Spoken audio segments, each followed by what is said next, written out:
Hello, ladies and gentlemen, my name is Mangus, and today I'm making a bit of a follow-up video to a previous one I did a while back titled How to Balance the Advanced Wars 1 COs, where I took all the COs from Advanced Wars and I attempted to balance them roughly to be on equal power level for the purposes of competitive play.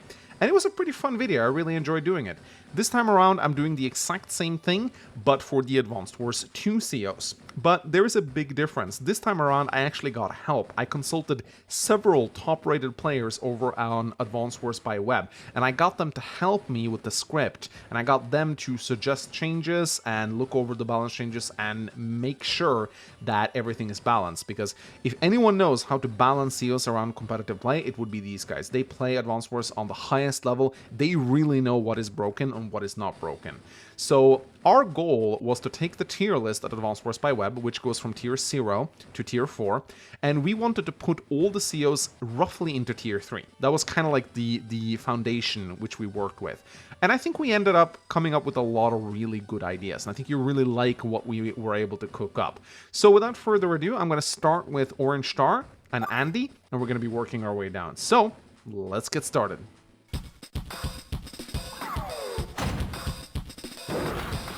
So first out is Andy, and Andy is already in tier 3, which means he's roughly around the power level that we want him to be, but he's not the top pick of tier 3, so we felt a small buff was justified. The problem with Andy as he is originally is that he's pretty much a walking superpower. He doesn't have a day-to-day, his normal power kind of sucks, but his superpower is extremely busted, so you're pretty much only popping that. So our two goals with Andy was to give him a day-to-day, because we felt every CO should have some kind of day-to-day, and also to increase his normal power, and this is what we came up with. So for his day-to-day, we allowed him to repair units at half costs. So whenever he pulls units back to cities or bases, he pays half the funds required to repair them. This isn't a super strong day-to-day, but it is one that will save him a little bit of money over a match, and it would also reinforce his gimmick of being a guy who repairs his troops. So we felt like it really fit him well. We have not touched his superpower because it's already incredibly broken, but we have buffed his normal power, Hyper Repair. It now costs 2 stars, down from 3, and it also has a resupply component, similar to how Jess's powers work. So whenever he pops Hyper Repair now, he will fully resupply his entire army with fuel and ammo. Again, we felt like Andy is really a guy who should be able to resupply his troops because he's all about repairing his existing ones. So yeah, those are the things we've done to Andy. He has a day-to-day now, his repairs cost half, and his normal power is slightly cheaper and has a resupply component. We were tempted to make his normal power restore 3 HP, but then we wouldn't be able to justify putting it down to 2 stars. So those are the changes that we've suggested for Andy. A slight buff, but he's not been changed in a big way. He still pretty much works the same. You would still probably mostly use his superpower, but now there might be some merit to using his normal power every now and then.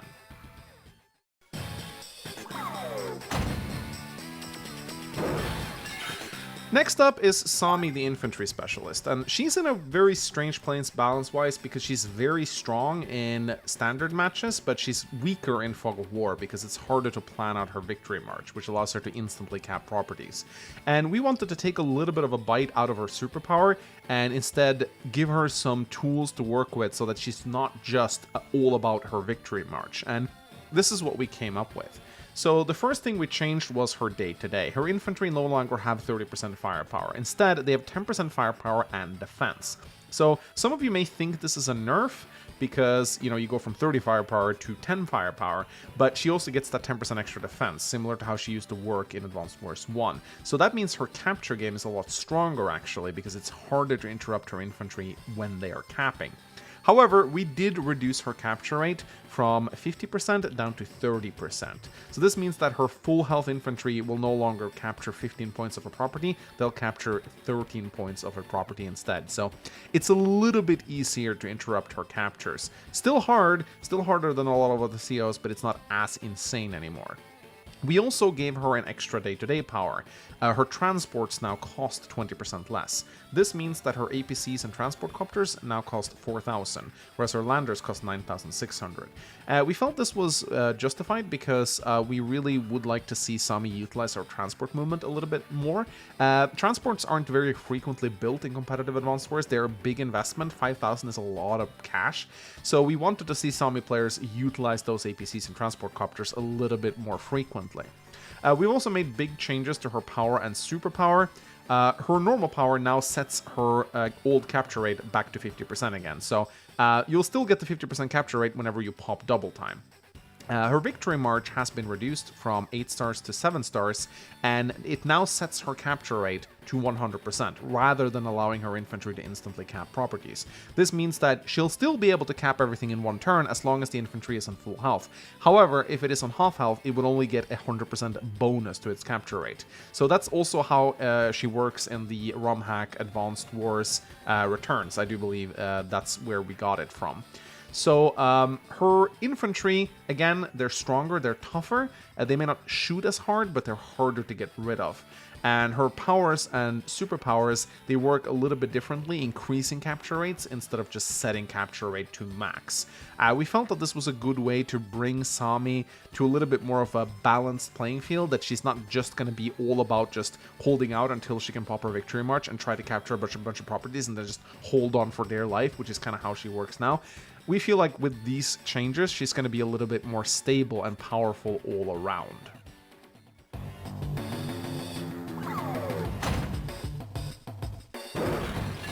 So up next, we have the Direct Combat Specialist Max, and he is a tier 2 CO, so we obviously needed to nerf him, but we didn't want to touch his firepower, because that's the whole thing that makes Max feel like Max. You know, if we were boring, we could have just gone like, alright, let's just give him 10% firepower and call it a day. But then he would stop feeling like Max. Seeing those big numbers on screen, being able to smash things with tanks, that is what makes Max fun to play, so we didn't want to touch his firepower. So this is what we came up with. He still has a 20% bonus to his firepower on his direct vehicles, and he still has the -1 range, -10% firepower on his indirects.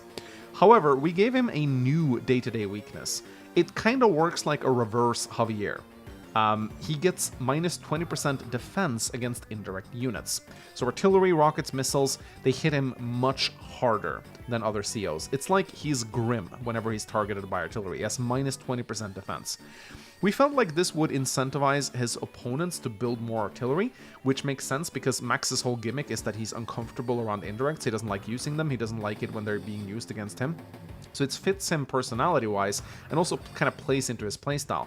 Right now, whenever you go up against Max, it's very scary to build artillery against him because you really need to match his tank count. Otherwise, he's just going to roll over you. But now, with this new weakness, it might be enough to actually make opponents build artillery more against him. However, that alone would not be enough to nerf him out of tier 2, so we also did a very simple nerf to both of his powers. His normal and superpower cost 1 extra star now, so it's 4 stars for Max Force, 7 stars for Max Blast. We kind of felt like Max Force and Max Blast, they're really strong for their price. For 3 and 6 stars, you're allowed to just move and smash your opponents to a pulp, and it's really hard to deal with. So with these nerfs, we feel like Max is going to be justifiably placed into tier 3.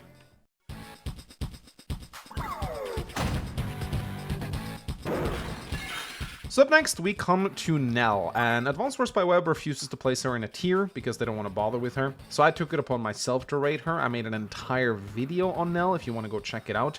And after doing a lot of research into her powers, I came to the conclusion that she roughly belongs in tier 2. So it's around the same power level as Max. So with Nell, we didn't decide to try and reinvent her or anything like that. She has a gimmick. Some people love it, other people hate it. We just didn't want to bother with like completely redesigning the luck-based CO, so we just did a simple numbers tweak. So we basically buffed her day-to-day and nerfed her powers, because Nell's day-to-day is a little weak, her powers are a little bit too strong. So this is what we came up with. Her units now have 0 to 25% luck as a day-to-day bonus, instead of the 0 to 90% that they had previously. So it's a pretty good day-to-day now. However, we nerfed the luck rating from her normal power from 60 down to 40, and we nerfed the luck rating of her superpower from 100 down to 80. So normal and superpower, a little bit less strong, her day-to-day a little bit more strong. We felt like this was a nice compromise.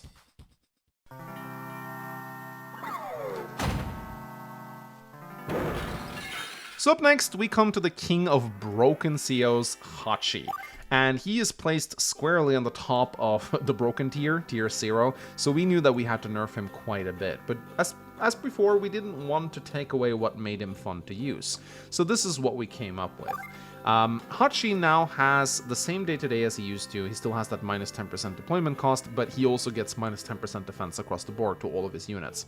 It's pretty strong to just get a flat 10% deployment reduction on all your troops. That really adds up over the course of a match, so we knew that he needed some kind of weakness to compensate for that.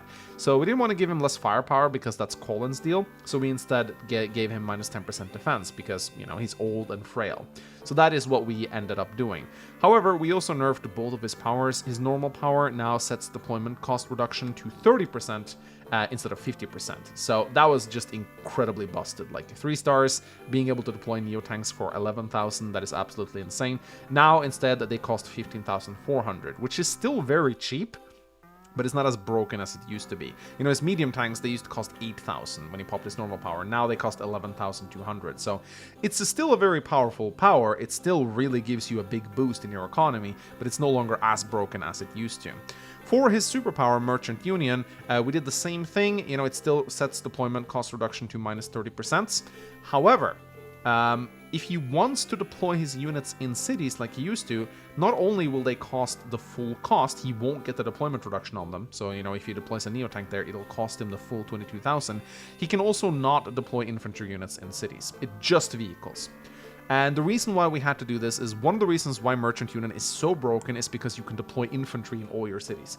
It'll explode your unit count, similar to how Sensei works, and it's just impossible to go up against. So when you pop Merchant Union, you will get the benefit of being able to reinforce in places where you normally wouldn't be able to do it, but it will cost you extra, and you can't do it with infantry units because that is just too broken. So with these changes, we believe that Hachi will be a tier 3 CO.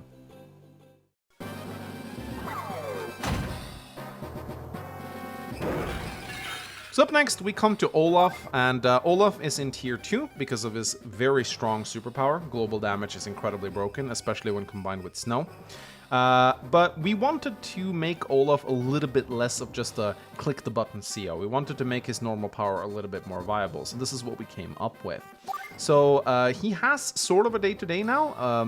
His units still obviously ignore the movement penalty of snow, but he now gets a 10% firepower increase in the snow. It's a little bit similar to how he worked in Dual Strike, except that in Dual Strike he got 20%, which was a little bit too much. So now he gets a 10% firepower increase in the snow. Additionally, if you play with random weather, he now generates more snow, similar to how Drake works. We just felt that was appropriate, considering Drake works that way. Most competitive matches are played with clear weather anyway, so this is not a change that will really affect him gameplay-wise, but we felt like it was justified. We didn't touch his normal power Blizzard, it still causes snow to fall, and his superpower, we just increased its cost by 1 star, so it now costs 8 stars instead of 7, because global damage is very strong. But with this 10% extra firepower bonus that he gets in the snow now, it will be a lot more lucrative to occasionally pop his normal power, because you want to slow down the opponent, and it also might just give you the extra firepower you need to break through a wall or something like that. 10% is not a huge deal, we realize this, but it is something that allows him to be a little bit more aggressive and pop his normal power instead of just all the time just sitting around waiting for his superpower and just doing the global damage over and over again. So we felt this was a nice compromise to make Olaf a little bit more interesting to play, while also nerfing him a bit, because again, we have nerfed the power of his superpower. You can't pop it as often as you used to. So hopefully this should contribute to placing Olaf in tier 3.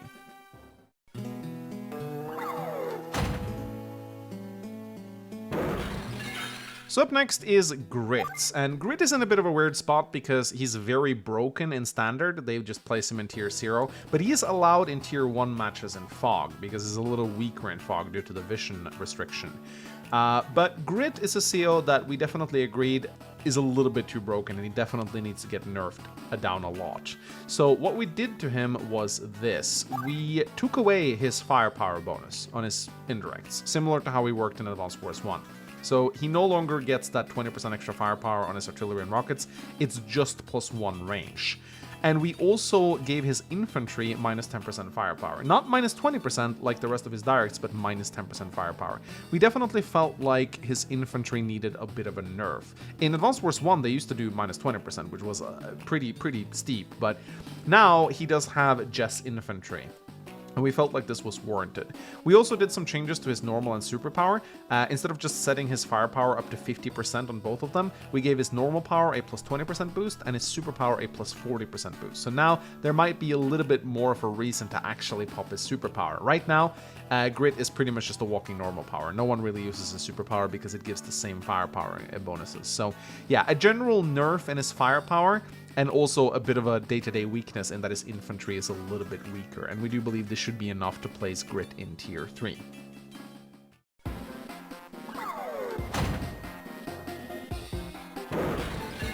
So up next, we come to Colin, and no one denies how broken he is. He is a tier 0 CO. He is impossible to go up against in a balanced matchup, and we definitely knew that we had to nerf him heavily. However, I was kind of surprised by how hard the Grandmasters wanted to nerf him. I actually didn't want to nerf him that much, but they went really hard on him. So this is what we came up with. So they gave him a new day-to-day. His units have 20% less firepower and 10% less defense. I thought this was going way overboard, but they were adamant that his 20% deployment cost reduction was incredibly broken because it just allows him to tech up so much faster than his opponent. So they said, if you want to keep his deployment cost at minus 20%, he needs to have minus 20% firepower and minus 10% defense. That's the only way to balance him because his Neo-tanks are so strong, they're impossible to go up against cost effectively. So this is what they said. As for his normal power Gold Rush, it is incredibly broken. We nerfed it from 2 stars up to 3 stars, so it's a lot slower to charge now. And we also made it so that whenever you pop it, you no longer get funds based on how much funds you have available, because that allows you to do that trick where you can save up funds over several turns and pop it to get a huge investment payback. But now, instead, what happens when you pop Gold Rush is you get 50% of your income. So if you have 20,000 income, you get 10,000 gold flat whenever you pop Gold Rush. You can't save up money anymore. So we felt this was very important because this, combined with his deployment cost reduction, allowed him to do crazy things like save up income over several turns and then like build 4 mega tanks in a row. Like, what are you going to do against that? So we definitely felt like this was very, very important to do. As for his superpower, Power of Money, we definitely wanted to buff it because it almost never sees play. So we reduced its cost from 7 stars down to 6, and we also increased the firepower bonus that you get from it from +3 up to +4, and also additionally allowed it to increase its defense by 1% per 1,000 available funds. So for example, if you now have 10,000 gold in the bank when you pop Power of Money, you're going to get 40% extra firepower and 10% extra defense. So if you have enough money, you can actually get a pretty nice bonus, and it also makes your units harder to kill. So we believe that with these changes, Power of Money might actually see some play. You do need some cash to make up for the innate weakness that he has on a day-to-day, but this should make Power of Money a lot more lucrative because when it also boosts your defense by a little bit, you can actually use it to deliver a devastating push, which is what Power of Money is all about. So hopefully we hope that this will balance Colin, but it's going to be tricky to see because, again, that minus 20% deployment cost makes him so hard to grade. It is just incredibly broken to be able to tech up like he can now, but you know, this is what they said, and even though I disagree with the 20% reduction in firepower, they may be right on this. I mean, they know a lot more about the game than I do.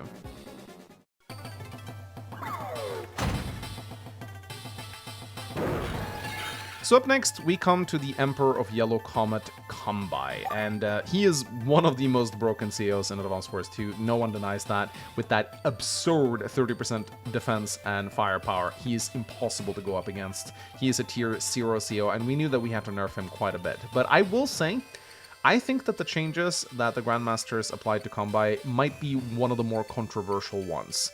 And I think a lot of you guys won't like them. I wasn't really keen on them myself, but the Grandmasters all agreed that this would be a way to nerf him. They just took away his defense. So he still has that 30% firepower increase. His units are still 20% more expensive, but he no longer has 30% defense. It's just gone. So he hits hard, but his units die as fast as the other COs. I thought this was very harsh. But we have kept his normal power the same, and we have reduced the cost of his superpower from 7 stars down to 6 stars. And Samurai Spirit now sets his firepower to 50% and his defense up to 30%. So Samurai Spirit will set his defense up to where it used to be on a day-to-day basis. So it will considerably improve the defense of his entire army. It will still be a very strong superpower, and with 6 stars you can spam it a lot more than you used to. Again, I am hesitant about these changes. I think they may be a little bit too harsh, but the Grandmasters all agreed that this would be a way to change him. So yeah, I'd like to hear you guys' opinion on this. I think it's pretty harsh, but you know, it could work. It's tricky to balance defense day to day. They're just very, very hard to deal with because they're so powerful. So it is a way to balance him, I guess. Just remove them completely and keep a defensive component to his superpower. But again, as I said, I'm a little bit on the fence regarding this change.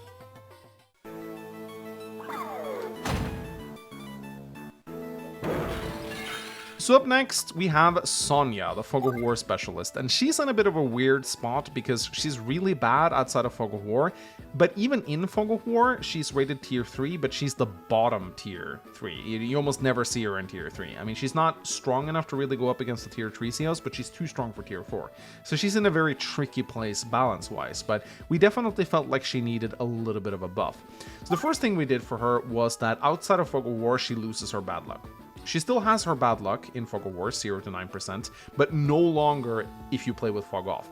You shouldn't really play Sonja outside of Fog of War, but we felt like if you do, then at the very least you shouldn't have to deal with her bad luck.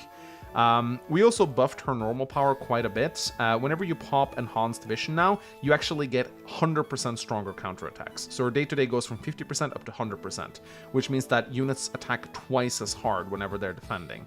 So we felt like this would make her Enhanced Vision a little bit more viable as a combat power, not just something you pop to see into forests, but your units will also strike back pretty hard. As for her superpower, we changed one of the way it works. So in case you don't know, when Sonja pops her superpower Counter Break, her units will be able to strike first when attacked, but they don't get the retaliation bonus that she gets because it's not counted as a counterattack. It is treated as a first strike. So her units, in some cases, might actually retaliate weaker than they otherwise would, which is actually a bit of a nerf.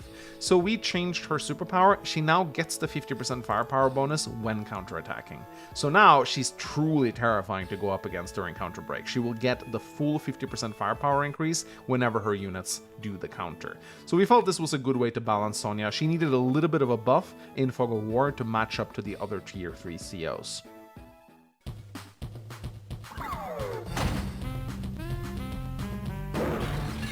So next up we have Sensei, and Sensei is a complete bonkers broken CO. He's in tier 0 because it is just impossible to go up against his infantry spawning powers.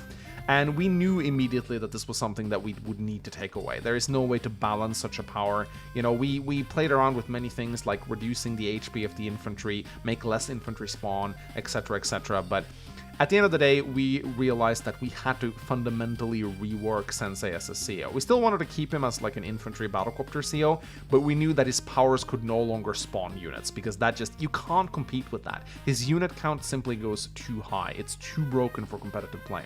So this is what we came up with. So he still has the firepower increase for infantry and battlecopter, but we had to reduce it a little bit. Infantry now has 20% firepower instead of 40, and his battlecopters now have 40% firepower instead of 50. However, his normal and superpower have been completely reworked. They still improve his battlecopter firepower, but instead of spawning infantry, his normal power now allows his transport copters to act again. And one very important thing that I forgot to mention with the transport copters is that his +1 movement on transports now only applies to his transport copters, no longer his landers or APCs. It didn't make sense that Sensei had better landers. It just doesn't suit his gimmick at all. But his normal power now allows his transport copters to move again, akin to Lightning Strike, and if you load off the infantry inside the transport copter, they can move and attack right away, or capture properties. If you ever played Ephraim's custom CO in Among Svansfors Lily, this is just how it would work. His infantry would be able to get loaded out and go and capture a property or attack immediately. So you can load a mech into a transport copter, pop your power, move the transport copter again, and then you can like load the mech off and attack with it immediately. So this power would give you a lot of flexibility. His superpower, on the other hand, allows battlecopters and transportcopters to move again, similar to Eagle's lightning strike. So this means you essentially get 2 turns of using your battlecopters. So it's still very strong. It definitely reinforces Sensei's gimmick as a battlecopter commander, but we no longer have those silly infantry and mech spawning powers, because there is no good way to balance those powers. Even if we spawn like 3 HP mechs and infantry, it would still be broken, because you would get so many meat shields to put in front of your army. And at the end of the day, it's just too annoying to go up against. No one likes playing against Sensei, because it's not fun when your opponent just spawns 30 infantry out of thin air. It's a broken, busted power, and we had to rework it. So, yeah, I hope we didn't ruin him too much.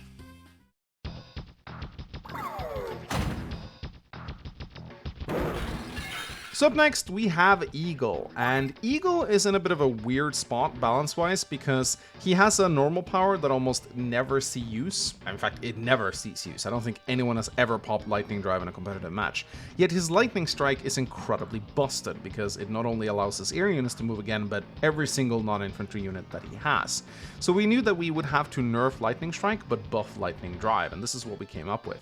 His day-to-day is unchanged. We haven't touched it. But his Lightning Drive is now reworked. It costs 5 stars, but it allows all of his air units to move again. So all of his battlecopters, fighters, bombers, transport copters, they can move again when you pop Lightning Drive. So this is a very utility-based power. Doesn't affect his ground units, but it allows you to do cool maneuvers with his air units, like hit and run attacks and whatnot. His Lightning Strike, meanwhile, costs the same, and it does the same. It still allows you to get a double turn. We didn't want to change that.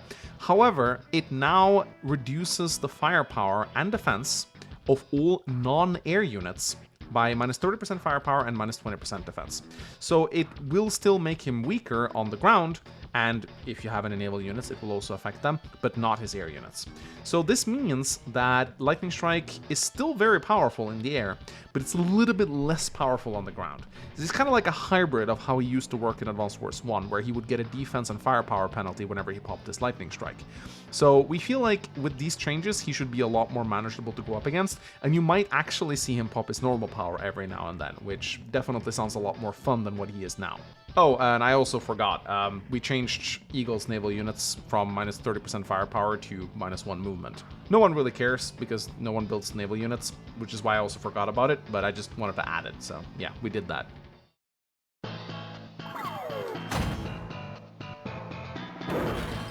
So up next, we come to Drake, and Drake is a bit of a weird one for this video because he's a tier 3 CO, but on Advanced Wars by Web, he's buffed, so he's actually a little stronger there than he is in Advanced Wars 2. They raised the defense of his naval units and gave him less of a firepower penalty. So we knew that we would have to buff him a little bit because this is Advanced Wars 2 Drake, not Advanced Wars by Web Drake. So what we did to him was we buffed the defense of his naval units up to 20%. We felt like that was justified.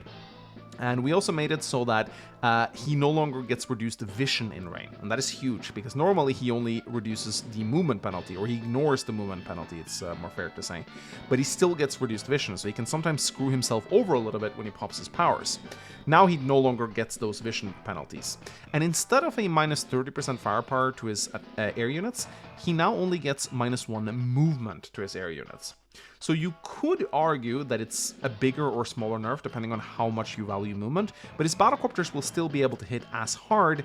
It's just that he gets minus 1 movement instead, similar to how Misairu works in Advanced Wars. However, we have changed his Tsunami. His Tsunami no longer drains fuel, but it causes it to rain. So he can pop his normal power now to make it rain, but he can't use it to fuel drain anymore. You need to pop Typhoon to do the fuel drain. This will probably make him a little bit less annoying to go up against because he can't just pop Tsunami to like make your units crash, but he will be able to make it rain more, so you'll encounter more rain when fighting Drake.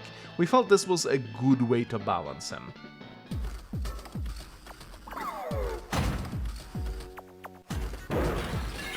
So up next, we have Jess, and Jess is in a bit of a weird spot because she was very weak in Advanced Wars 2, but very strong in Dual Strike. They buffed her too much.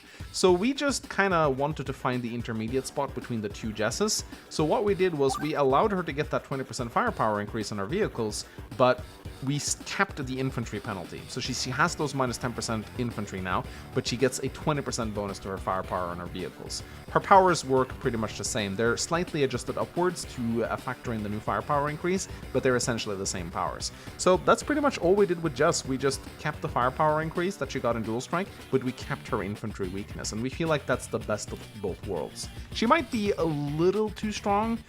We contemplated giving her 15% firepower, but that's such a weird number, so we just landed on 20%.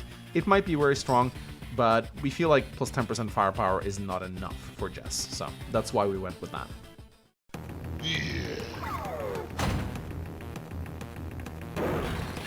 So up next, we have Flak, and Flak is a very bad CO because he's essentially just a poor man's version of Nell. So we wanted to give him something that would differentiate him a little bit.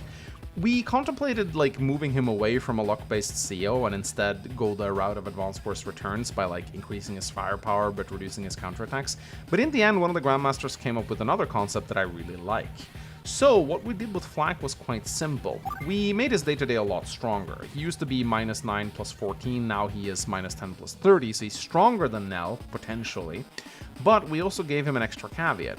Flak's luck damage ignores defense. So this changes the way the luck formula works. Instead of applying firepower and then luck and then subtracting defense, how Flak works is that he applies his firepower, then defense is subtracted, and then he applies luck.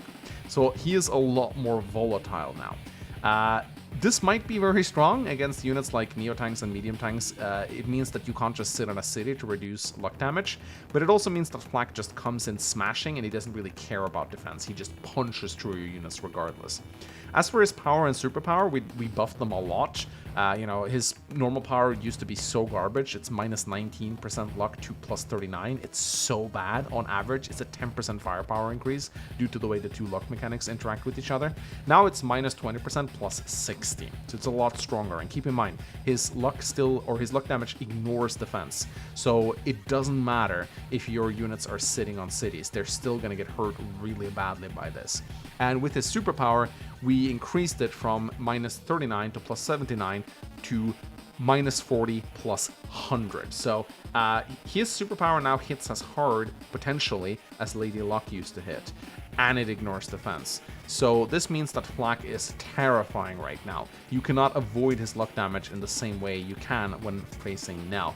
We felt like this really fit his gimmick of being a volatile and dangerous commander to go up against. But at the end of the day, he still has that chance to just do no damage. So he's still a very frustrating CO to play as, but we do believe that this would make him a lot more balanced, although it is hard to balance a CO like Flak because he's just so much all over the place. But at the same time, we didn't want to take away what made him fun to play in the first place. Okay.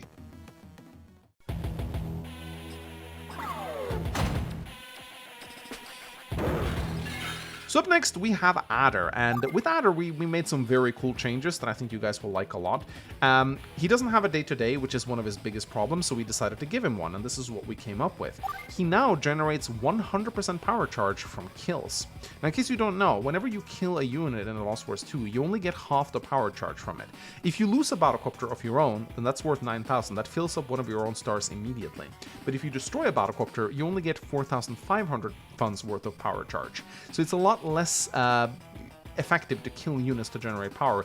It is kind of like a loser's advantage, basically. You generate your power a lot faster when you lose your own units.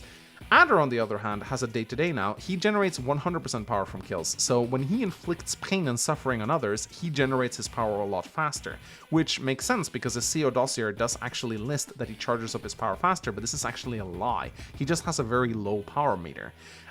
So we felt like this fit his personality and also gives him a powerful day-to-day. When he kills units, he generates a lot more power than other COs do. It kind of fits into his personality of being a bit of a sadist, you know, like we can see that he really takes pleasure in inflicting suffering on others. So it's a power that fits his personality, so to say. But we also had to buff his superpower a little bit. We didn't touch his normal power, Sideslip. It's a very strong power, 2 stars, 1+ movement. It's very good. However, we felt like his superpower needed a slight buff. Not a big one, but a slight buff. We were contemplating allowing it to give 3 movement, but I felt like that was a little bit too silly. So instead, what we did was we gave it a 20% firepower increase. It's not a big power increase, especially not for a superpower. 20% is not that much, but it is a little bit, and it will allow Adder to get a few kills where he otherwise would not. It will allow his units to essentially work like max for 1 turn. So again, 20%, it doesn't sound like a lot, but for a CO that has no firepower increases at all, it is a sorely needed buff. And Adder is tier 4, so he needs a slight buff to go down into tier 3, and we believe that this will make him do that.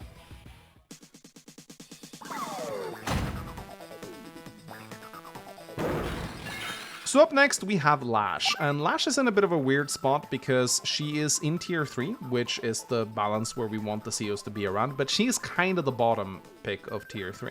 So what we wanted to do with Lash was we wanted to give her a bit of a weakness on her day-to-day, but we wanted her powers to be stronger. So her day-to-day still works the same, she still gets a 10% firepower increase per star, but she now has the added weakness of getting minus 10% firepower in defense if she's on terrain with no stars. So she really wants to avoid roads and shoals. She does not like fighting out in the open. However, we buffed both her power and her superpower. Her power now works like a mini Prime Tactics. She gets 1.5 times the defense stars. So, for example, if she's on a city, she gets 1 extra star. Same with forests. It's rounded down, by the way. If she's in a mountain, she gets 2 extra stars. So you can use Prime Tactics to get a bit of extra terrain star defense, which will of course also increase her firepower.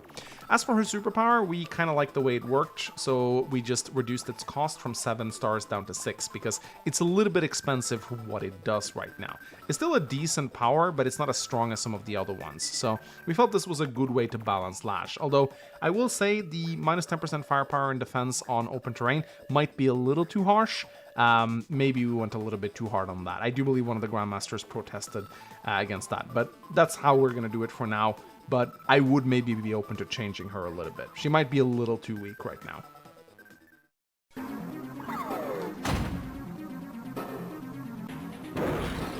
So up next we come to Hawke, and Hawke is definitely one of the strongest COs in the game. In Advanced Wars by Web he is tier 1 because of his insane global damage, so we knew that we had to nerf Hawke, but at the same time we weren't quite sure how to nerf him, because a lot of the things about Hawke that makes him cool is the fact that, you know, he has that firepower increase and he has that global damage, so we didn't want to take that away from him. So this is what we came up with. He still has exactly the same bonuses as before. His day-to-day is unchanged, his powers are unchanged, but he has a new weakness, which is inspired by the change we did to Adder. Hawke now does indeed generate power slower than other commanders. He gets 75% power charge from killing and 25% power charge from losses. So this means that when Hawke kills units, he gets a little bit less power charge, and when he loses his own units, he gets a lot less. So this means that it will take a very long time to charge up Black Storm and Black Wave. Yes, it already took a long time, but in order to balance him, we felt like it needed to take even longer. And it's a justified change, because all we're doing is actually staying true to his original dossier that says that he charges his power slower than that of other commanders, which is actually a lie. He doesn't. He just has a longer power bar, but now he actually does. So we felt like this was a good way to stay true to Hawke's gimmick and also retain all of his cool abilities, but make him a little bit more balanced. Now it's going to take him a very long time to get his Black Storm and his Black Wave, but that's justified because they are extremely strong powers.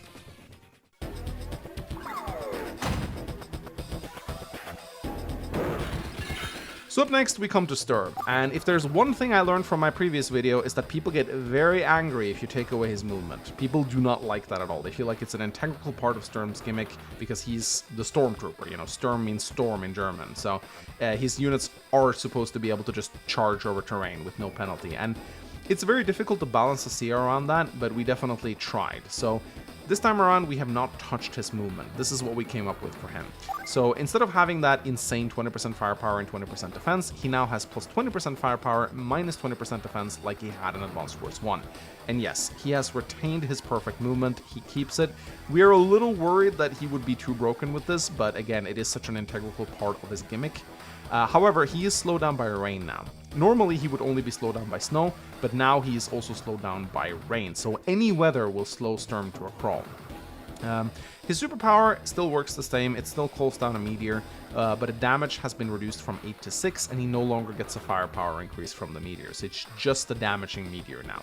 So, looking at Sturm now, I mean, that minus 20% defense is a big weakness, and we felt like it justified giving him perfect movement, but he might be a little bit too strong still, because that perfect movement just allows him to do so many things like charge out with recons and whatnot.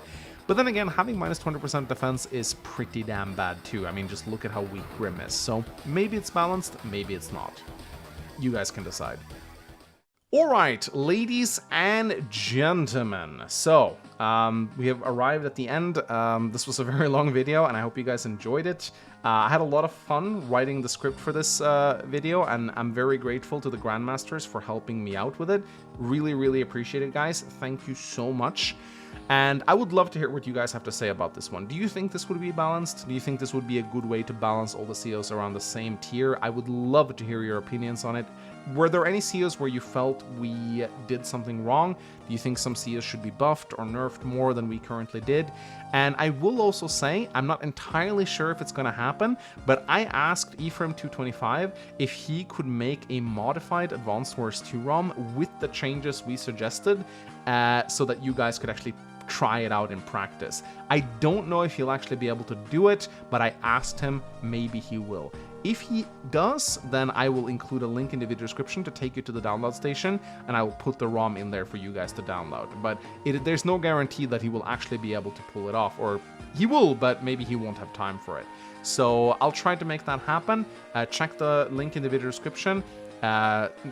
Join the Discord server, and if it's possible, then the ROM will already be there by the time this video goes up. So, but yeah, as I said, I'd love to hear what you guys have to say about this in the comment section below. Do you agree? Do you disagree? Let me hear about it. I'd love to hear your input. It's always fun to see what you guys have to say. Anyway, guys, thank you so much for watching this video. Like, comment, and subscribe for more fun Advanced Wars stuff. And I will see you guys next time. Bye-bye.